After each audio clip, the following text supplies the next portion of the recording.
भारत माता की। दोनों मुट्ठी बंद करके पूरी ताकत से बोलिए, भारत माता की। भारत माता की। मंच पर विराजमान केंद्र में मंत्रिपरिषद के हमारे वरिष्ठ साथी और भारत के गृह मंत्री श्रीमान राजनाथ सिंह जी, भारतीय जनता पार्टी के प्रदेश राष्ट्रीय उपाध्यक्ष श्रीमान ओम माथुर जी, उत्तर प्रदेश भारतीय जनता पार्टी के हमारे नौजवान अध्यक्ष श्रीमान केशव प्रसाद मौर्य, उत्तराखंड भाजपा के प्रदेश अध्यक्ष श्रीमान अजय भट्ट, हरियाणा भाजपा के प्रदेश अध्यक्ष श्रीमान सुभाष बरला, सहारनपुर के सांसद श्रीमान राघव लखनपाल जी, केंद्र में मंत्रिपरिषद के मेरे साथी श्रीमान संजीव बालियान जी, मंच पर विराजमान सभी आदरणीय सांसद, सभी आदरणीय नेतागण और विशाल संख्या में पधारे हुए मेरे प्यारे भाइयों और बहनों,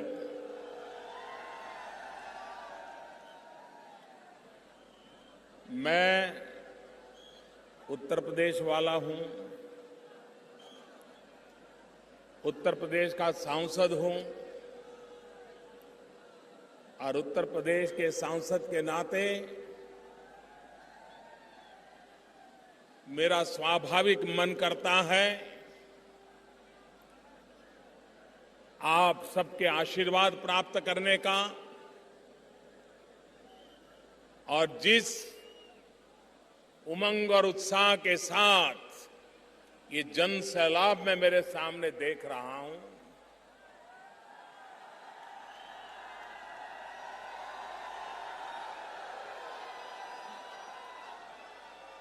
मैं सबसे पहले आप सबकी क्षमा चाहता हूं कि ये जगह कम पड़ गई।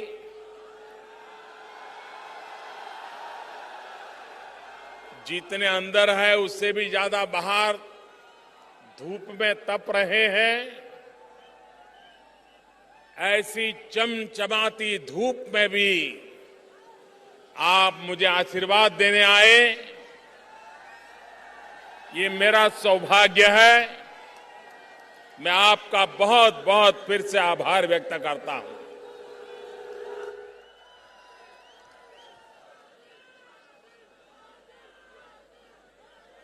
भाइयों बहनों,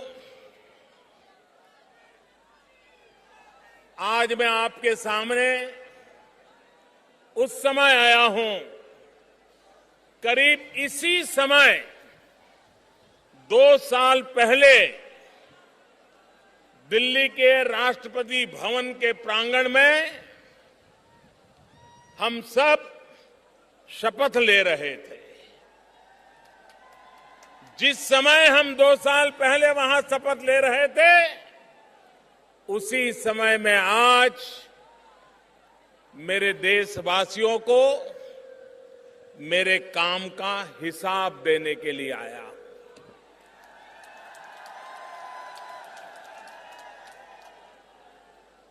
मैंने लाल किले से कहा था,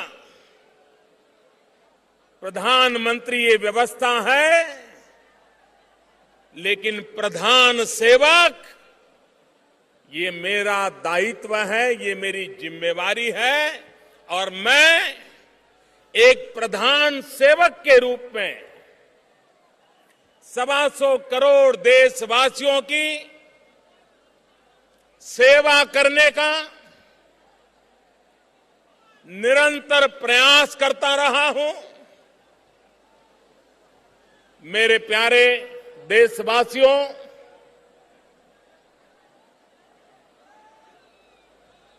सरकारें आती हैं, जाती हैं, चुनाव होते हैं, लेकिन सरकार बनती है जन सामान्य के सपनों को पूरा करने के लिए। मेरे प्यारे भाइयों बहनों, गत 2 वर्ष में देश ने भली भांति हमारे काम को देखा है, हमारे काम को परखा है। और जब संसद में एनडीए के सभी सांसदों ने मुझे नेता के रूप में चुना था और मैंने मेरा पहला भाषण दिया था, और पहले भाषण में मैंने कहा था कि मेरी सरकार इस देश के गरीबों को समर्पित है। 2 साल के हमारे पूरे कार्यकाल को देखेंगे, एक के बाद एक उन कामों को हाथ में लिया है जो गरीबों को गरीबी के खिलाफ लड़ाई लड़ने की ताकत दे, गरीबी के खिलाफ विजयी होने की ताकत दे। कोई गरीब मां बाप ये नहीं चाहता है कि उसके संतानों को विरासत में गरीबी मिले। हर मां बाप चाहता है कि उसके संतान ऐसी जिंदगी जीने के लिए मजबूर न हो जो जिंदगी उन्हें बितानी पड़ी है। मेरे भाइयों बहनों, अगले साल आजादी के 70 साल हो जाएंगे। सामान्य मानवीय की आवश्यकताओं की पूर्ति, इसको करने का प्रयास दिल्ली में बैठी हुई आपकी जो चुनी हुई मेरी सरकार है, उसने लगातार कोशिश की है। हमारी कोशिश रही है कि राज्यों को ताकतवर बनाएं। हमारी कोशिश रही है कि राज्य सरकारें भी जनता जनार्दन की भलाई के लिए काम करें। और इसलिए आज स्थिति ऐसी है, पहले एक जमाना था जब दिल्ली सरकार के पास भारत का जो खजाना होता था उसमें से 65% धन दिल्ली सरकार के खजाने में हुआ करता था और 35% धन राज्यों के खजाने में हुआ करता था। मैं भी राज्य का मुख्यमंत्री लंबे अरसे तक रहा हूं। मैं राज्यों की तकलीफों को जानता था और इसलिए हमने आकर के सबसे बड़ा निर्णय किया। अब दिल्ली के सरकार के खजाने में 35% रुपया रहेगा और 65% रुपया राज्यों के खजाने में रहेगा। ये बहुत बड़ा निर्णय, ये बहुत बड़ा निर्णय राज्यों को ताकत देने के लिए किया। इतना ही नहीं, नगर पालिका हो, महानगर पालिका हो, पंचायत हो, ग्राम पंचायत हो, उनको भी सीधा अधिकतम मात्रा में धन पहुंचाने का काम दिल्ली में ये नई सरकार ने किया है। भाइयों बहनों, सिर्फ गांव पंचायतों को 2 लाख करोड़ रुपया देने की हमने योजना बनाई है। आपके भी गांव में भारत सरकार की तरफ से हर वर्ष कहीं 80 लाख, कहीं 1 करोड़, इतनी बड़ी तादाद में लोगों के पास धन पहुंच रहा है, इसलिए कि गांव के जीवन में बदलाव आए, गांव के जीवन में सुख सुविधाएं आए, रोड बने, पानी की व्यवस्था हो, बिजली आए, अच्छी स्कूल हो, अच्छा अस्पताल हो, इन चीजों पर हमने बल दिया है। एक के बाद एक उन योजनाओं को हाथ लगाया है जिसके कारण देश के गरीब के जीवन में बदलाव आए। भाइयों बहनों, यह देश बदल रहा है, लेकिन कुछ लोगों का दिमाग नहीं बदल रहा है।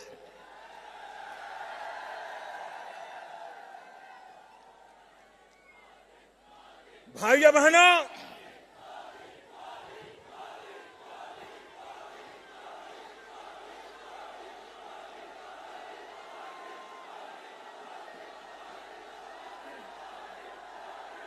एक जमाना था जब गन्ना किसान, एक जमाना था जब मैं इस जिम्मेवारी को मैंने संभाला, उस समय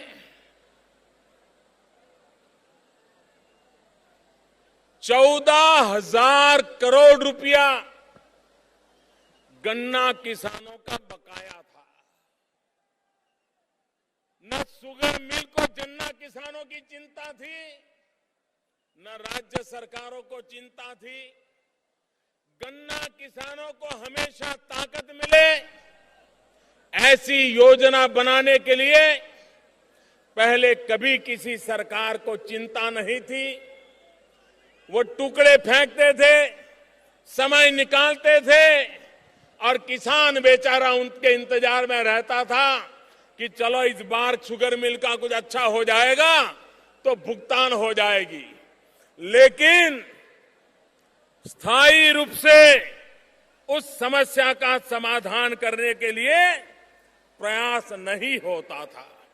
भाइयों बहनों, हमने कोशिश की कि गन्ना किसानों को उनकी भुगतान के पैसे समय से मिले, और आज मैं कह सकता हूं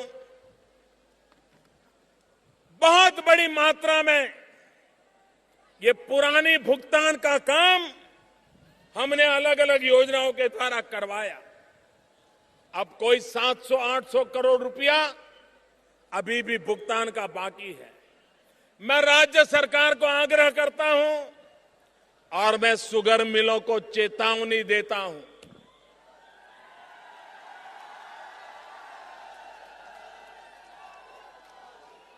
इतने साल आपने किसानों के साथ जो किया है, अब आपको नहीं करने दिया जाएगा।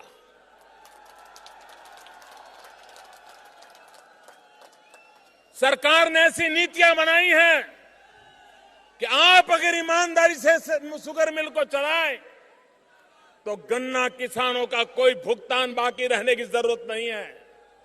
भाइयों बहनों, हमने गन्ने से इथेनॉल का भी अभियान चलाया है। 5%, 10% इथेनॉल बने जो हमारी गाड़ियों में पेट्रोल डीजल के साथ उपयोग में आए, ताकि कभी भी गन्ना किसान को मुसीबत की नौबत न आए। पर्यावरण का भी फायदा हो, विदेशी मुद्रा का भी फायदा हो और हमारे गन्ना किसान को भी फायदा हो, ऐसी एक नीति हमारी दिल्ली सरकार ने बनाई है। और मैं जो विश्वास है, हमारी योजना है कि 2022 जब हिंदुस्तान की आजादी को 75 साल होंगे, देश के लिए मर मिटने वाले शहीदों का स्मरण करते हुए हमने संकल्प किया है उनको कैसा हिंदुस्तान देना।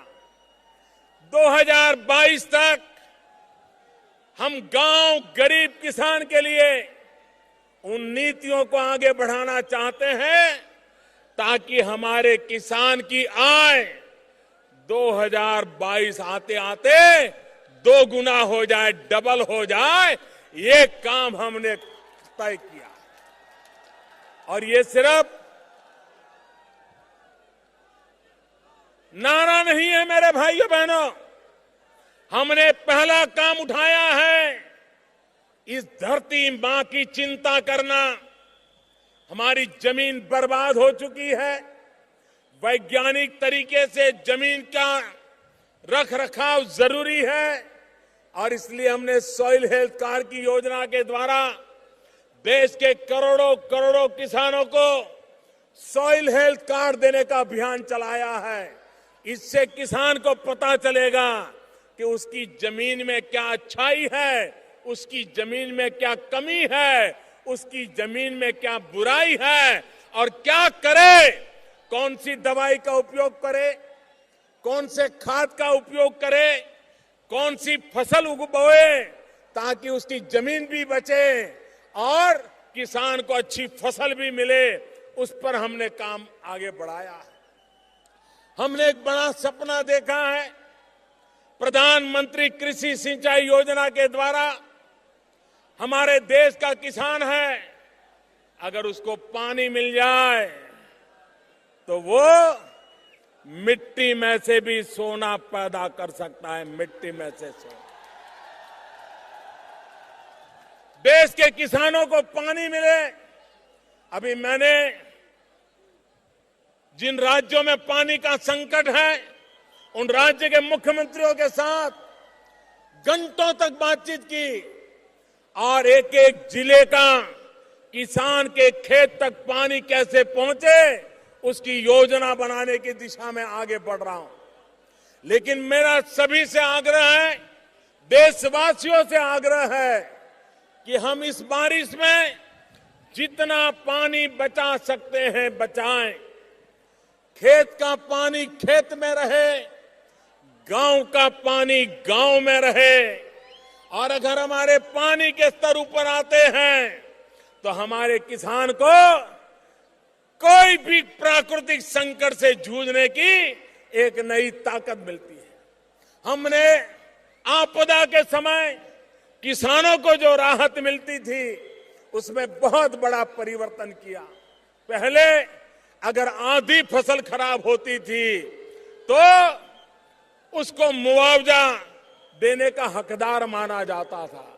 हमने नियम बदल दिया, किसानों के आग्रह पर बदल दिया। अब पूरे खेत में 1/3 नुकसान होगा तो भी किसान को मुआवजा दिया जाएगा। ये निर्णय हमने किया। पहली बार देश में किसानों के लिए प्रधानमंत्री फसल बीमा योजना हम लाए हैं। पहली बार ऐसी प्रधानमंत्री फसल बीमा योजना है कि अगर किसान प्राकृतिक आपदा के कारण बुवाई भी अगर नहीं कर पाया तो भी उसको फसल का बीमा मिलेगा। ऐसा पहली बार हुआ। हम ऐसी फसल बीमा योजना लाए हैं कि किसान खेत के अंदर अपनी फसल काट करके रखी हो, अब बस उसको बाजार ले जाना है, मंडी ले जाना है, वो ट्रैक्टर का इंतजार कर रहा है। और ऐसे समय अगर भयंकर प्राकृतिक आपदा आ गई और बनी बनाई फसल बर्बाद हो गई तो भी उसको बीमा मिलेगा। ऐसी व्यवस्था फसल बीमा योजना में की। मेरे भाइयों बहनों, आप 2 साल पहले के जरा अखबार याद कर लीजिए, टीवी याद कर लीजिए, चौराहे पर जो बातें होती थी याद कर लीजिए। आए दिन एक नए भ्रष्टाचार की खबर आया करती थी। बड़े बड़े लोग भ्रष्टाचार में डूबे हुए हैं उसकी चर्चा आया करती थी। भाइयों बहनों, देश का कितना रुपया लूट लिया गया है। मैं आज जब सरकार में बैठा हूं, एक एक चीज को देखता हूं तो मैं चौंक जाता हूं कि क्या लोगों को कुर्सी पर जनता जनार्दन के पैसे लूटने के लिए बिठाया जाता है। भाइयों बहनों, मैंने ये लूट बंद कराने के लिए बीड़ा उठाया है। 2 साल हो गए। मेरे प्यारे भाइयों बहनों, यह उत्तर प्रदेश का सांसद आज सर झुका करके अपना हिसाब देते समय मेरे उत्तर प्रदेश वासियों, मैं आपसे पूछना चाहता हूं, क्या कभी भी 2 साल में आपने कोई खबर ऐसी सुनी है कि जिसमें मोदी सरकार ने 1 रुपया खाया हो? पूरी ताकत से बताओ भाइयों। हमारे विरोधियों ने भी कोई आरोप लगाया है? किसी अखबार में छपा है? किसी टीवी ने दिखाया है? आपको किसी ने सुनाया है? भाइयों बहनों, 2 साल पहले किसी की हिम्मत नहीं थी कि लाखों लोगों के बीच खड़ा होकर के अपने हिसाब दे सके और जनता से पूछ सके। भाइयों बहनों,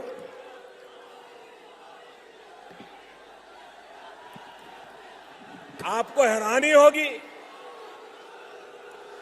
गैस का सिलेंडर, गैस का चूल्हा, ऐसी सरकारें आई वो तो अमीरों की अमानत बना दी। ऐसा जैसे गरीबों को तो गैस का चूल्हा सपने में भी नहीं सोचना चाहिए। क्या गरीब को लकड़ी के चूल्हे में ही जिंदगी काटनी पड़ेगी? क्या मेरी गरीब मां को दिन में लकड़ी का चूल्हा जला करके खाना पकाते पकाते 400 सिगरेट का धुआं अपने फेफड़े में लेना होगा? क्या गरीबों को मरने दिया जाएगा? भाइयों बहनों, ये मेरा देश कितना ताकतवर है, मेरे देशवासी कितने ईमानदार है, यही तो है जो मुझे काम करने की ताकत देता है। मैंने देशवासियों को कहा कि अगर आप आर्थिक रूप से रसोई गैस के लिए सब्सिडी छोड़ सकते हैं तो छोड़िए, कोई ज्यादा पैसे नहीं है। मेरे भाइयों बहनों, इस देश के 1 करोड़ से ज्यादा परिवार उन्होंने रसोई गैस की सब्सिडी छोड़ दी। ये छोटा निर्णय नहीं है, ये छोटा निर्णय नहीं है। 1 करोड़ से ज्यादा परिवार रसोई गैस की सब्सिडी छोड़ दें तो मैंने भी निर्णय किया कि आने वाले 3 साल में 3 करोड़, पिछले साल 3 करोड़ परिवारों को गैस का कनेक्शन दे दिया और आने वाले 3 साल में 5 करोड़ गरीब परिवारों, जहां लकड़ी का चूल्हा जलता है, उनको गैस का कनेक्शन दिया जाएगा। मातृशक्ति के सशक्तिकरण का इतना बड़ा कार्यक्रम आजादी के बाद 50 साल में कभी चला नहीं है। भाइयों बहनों, इतना बड़ा निर्णय, नारी सशक्तिकरण का एक काम हमने किया है।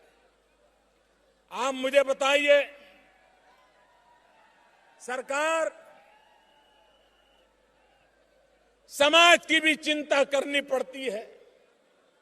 आज हमारे समाज में पुरुष की तुलना में महिलाओं की संख्या कम हो रही है।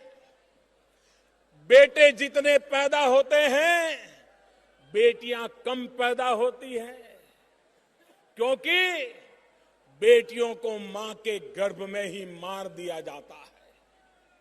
समाज में असंतुलन पैदा हो रहा है।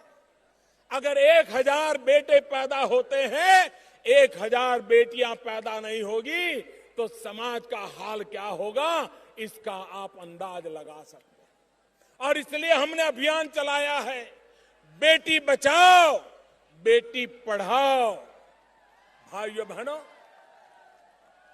हमारे देश में एक फैशन हो गई है, हर योजना जातियों से जोड़ दी जाए, हर योजना संप्रदाय से जोड़ दी जाए, हर योजना वोट बैंक के बनाने के लिए बनाई जाए। भाइयों बहनों, मेरे लिए तो 125 करोड़ देशवासी यही मेरा परिवार है। न जात है, न पात है, न पंथ है, न संप्रदाय है। सभी 125 करोड़ देशवासियों की भलाई के लिए हमने योजनाओं पर बल दिया है।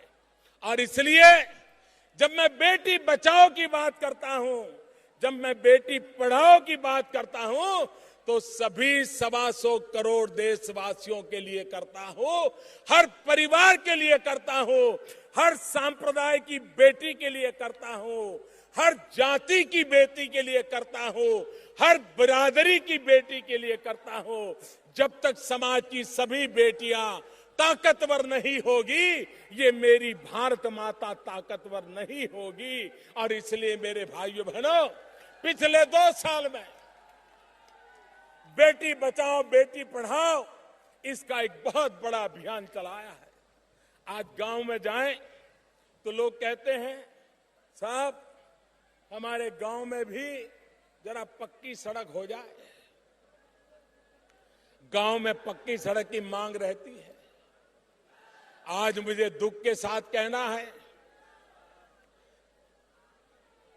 पिछली सरकार में एक प्रकार से सड़कें बनाने के लिए जमीन पर सड़क नहीं नजर आती थी। पता नहीं पैसे कहां जाते थे, पता नहीं योजनाएं कागज पर होती थी कि कुछ होता था।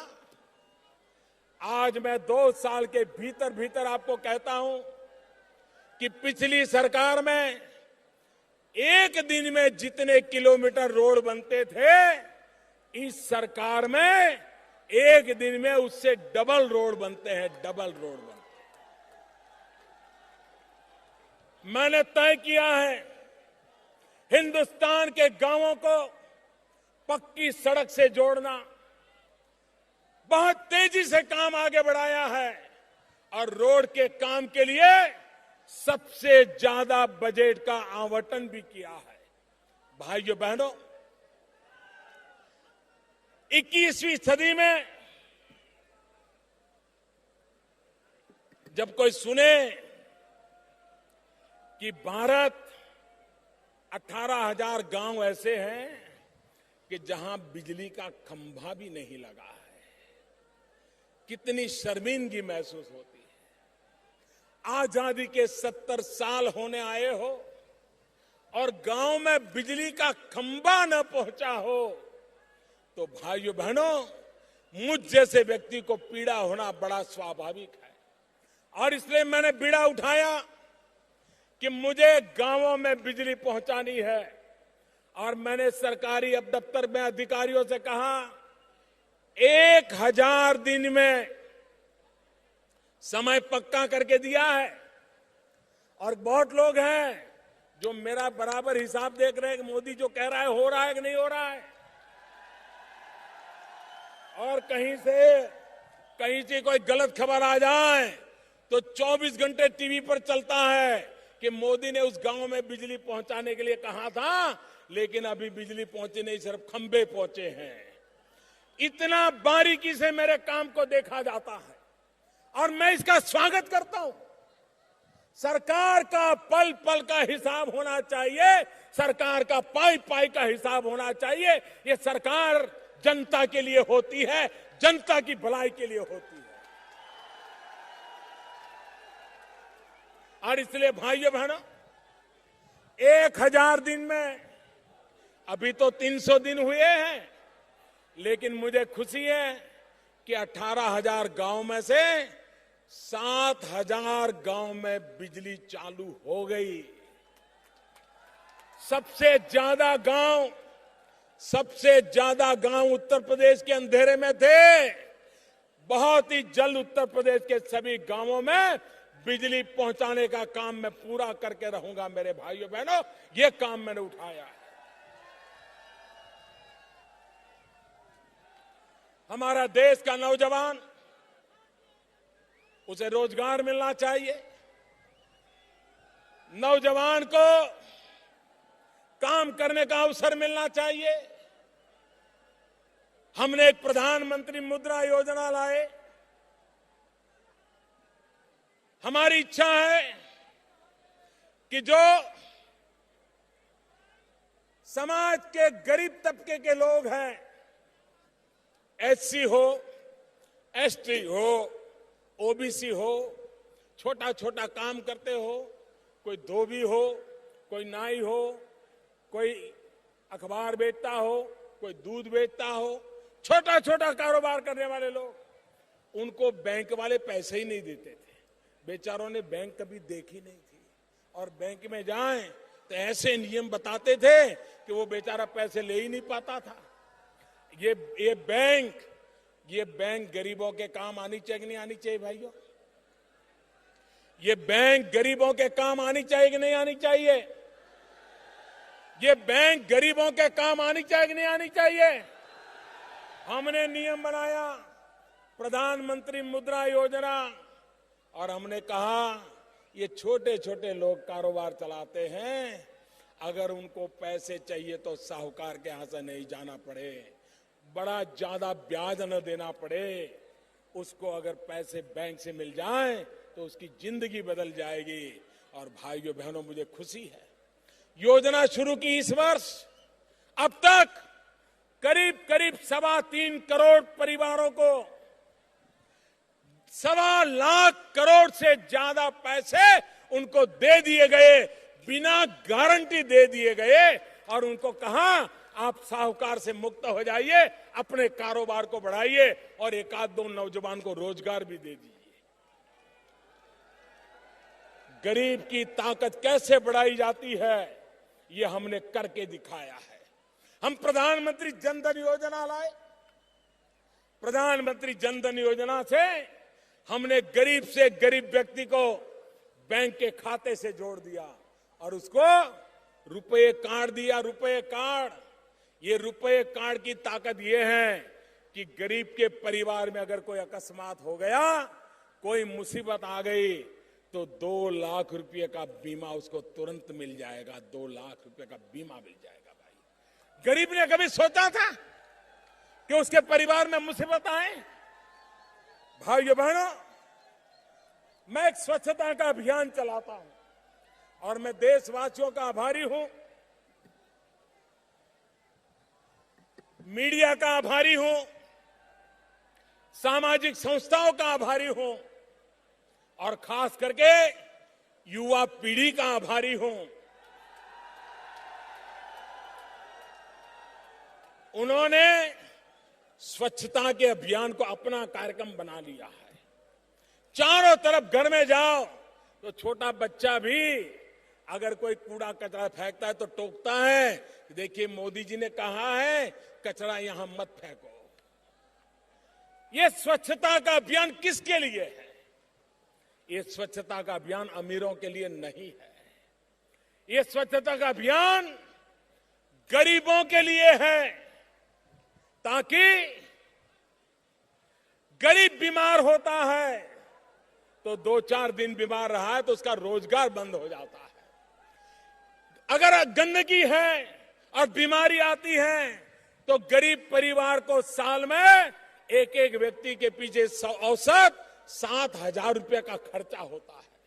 अगर स्वच्छता होगी तो मेरे गरीब को हम बीमारी से बचा सकते हैं।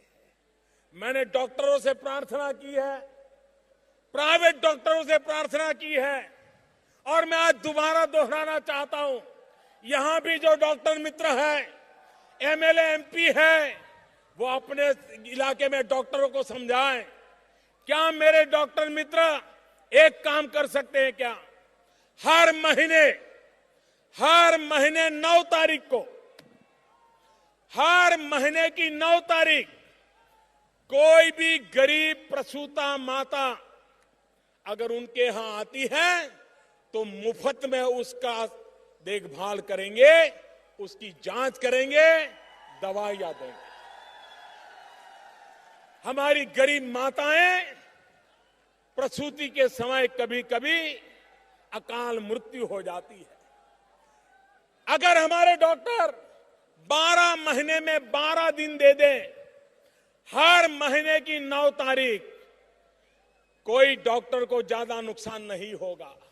अगर मेरे देश के 1 करोड़ परिवार गैस की सब्सिडी छोड़ सकते हैं, तो मेरे पढ़े लिखे डॉक्टर भी 12 महीने में 12 दिन मेरी गरीब प्रसूता माताओं के लिए दान दे सकते हैं और मेरी गरीब प्रसूता माताओं को मदद मिल सकती है। मैं आज उनसे ये आग्रह करता हूं, भाइयों बहनों, लेकिन इसके साथ साथ जब स्वास्थ्य की बात आती है तो मुझे एक बात और भी कहनी है। हमारे देश में डॉक्टरों की संख्या कम है, मेडिकल एजुकेशन में भी अलग अलग राज्यों के अलग अलग नियम हैं। कहीं पर डॉक्टर सरकारी अस्पताल में 60 साल में रिटायर्ड हो जाता है, कहीं पर 62 साल में रिटायर्ड हो जाता है और हमें डॉक्टर की कमी महसूस होती है। अगर देश में पहले ही ज्यादा मेडिकल कॉलेज बने होते, पहले ही ज्यादा डॉक्टर तैयार हो गए होते, तो आज डॉक्टरों की कमी नहीं पड़ती। 2 साल के भीतर भीतर डॉक्टर बनाना तो मुश्किल काम है, लेकिन गरीब परिवारों को डॉक्टरों के बिना रहने के लिए मजबूर नहीं किया जा सकता। और इसलिए मैं आज उत्तर प्रदेश की धरती से देशवासियों के लिए घोषणा करना चाहता हूं कि आज डॉक्टरों की जो सरकारी अस्पतालों में है, उनकी रिटायरमेंट की उम्र कहीं 60 साल है, कहीं 62 साल है। इसी सप्ताह हमारी सरकार की कैबिनेट निर्णय करेगी और उसके बाद अब डॉक्टरों की रिटायर होने की एज 60-62 के बजाय राज्य हो या भारत सरकार हो, सबके लिए 65 उम्र कर दी जाएगी, 65 कर दी जाएगी, ताकि हमारे डॉक्टरों की सेवा अधिक समय तक शिक्षा के लिए सरकारी अस्पतालों के मिलते रहे। और जब तक नए डॉक्टर तैयार होते हैं, नई कॉलेज तैयार होती है, जिसका काम भी बड़ी तेजी से चल रहा है, इस काम को भी हम आगे बढ़ाना चाहते हैं। मेरे प्यारे देशवासियों, विकास की दिशा में आज पूरा विश्व कह रहा है, अगर दुनिया में तेज गति से विकास करने वाला कोई देश है तो देश का नाम हिंदुस्तान है। मेरे भाइयों बहनों, 2 साल पहले लोग कहते थे अब हिंदुस्तान डूब गया, हिंदुस्तान खड़ा नहीं हो सकता है, अब हिंदुस्तान के दिन इतने खराब हैं कि हिंदुस्तान की स्थिति बदल नहीं सकती। 2 साल पहले निराशा का माहौल था, आज उत्साह का माहौल है। 2 साल पहले परेशानियों का माहौल था, आज आगे बढ़ने का माहौल है। देश आगे बढ़ना चाहता है, नौजवान विकास चाहते हैं। और इसलिए भाइयों बहनों, हमारे देश की समस्याओं का अगर कोई भी समाधान करना है तो समाधान एक ही बात से होने वाला है, और वो समाधान होने वाला है विकास के माध्यम से। विकास ही हमारी सारी समस्याओं का समाधान है। बाकी जितनी बातें कोई करता है वो सिर्फ चुनाव के लिए करता है, वोट बैंक के लिए करता है। विकास ही है जो आपको ताकतवर बनाता है, आपको कभी किसी के पास हाथ फैलाने के लिए मजबूर नहीं होने देता है। और इसलिए मेरे भाइयों बहनों, हम इस विकास पर्व पर मेरी सरकार के सारे मंत्री हिंदुस्तान के कोने कोने में जाने वाले हैं और जनता जनार्दन को मिलकर के हमारे काम का हिसाब देने वाले हैं। और जनता को भी हम भरोसा होगा कि एक ऐसी सरकार जिसकी नीयत साफ है, जिसकी नीति साफ स्पष्ट है और जिसके दिल में हिंदुस्तान का कल्याण, हिंदुस्तान की भलाई, गरीबों की जिंदगी में बदलाव, गांव, गरीब, किसान, दलित, पीड़ित, शोषित, वंचित, आदिवासी, यही मेरे भाई बहन, माताएं, बहनें, उन सबका कल्याण करना, इसी एक मकसद को लेकर के हम चल रहे हैं। मैं आप सबसे आग्रह करता हूं कि आप भी इस विकास यात्रा में भागीदार बने। हम सब मिलकर के देश को आगे बढ़ाएं। सरकार हमारे लिए क्या करेगी, वो आपका हक है, आपका वो हक जायज है, लेकिन हम भी देश के लिए क्या करेंगे, ये भी हमारी जिम्मेवारी है। आइए, सरकार हमारे लिए काम करे, हम देश के लिए काम करें, ऐसा माहौल बनाएं और देश को नई ऊंचाइयों पर ले जाएं। मैं फिर एक बार उत्तर प्रदेश में इतनी बड़ी तादाद में आपने आशीर्वाद दिया, मैं आपका बहुत बहुत आभारी हूं। दोनों मुट्ठी बंद करके पूरी ताकत से बोलिए, भारत माता की, भारत माता की, भारत माता की। बहुत बहुत धन्यवाद।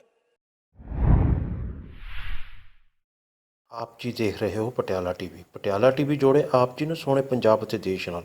ਹਮੇਸ਼ਾ ਦੇਖਦੇ ਰਹੋ ਪਟਿਆਲਾ ਟੀਵੀ।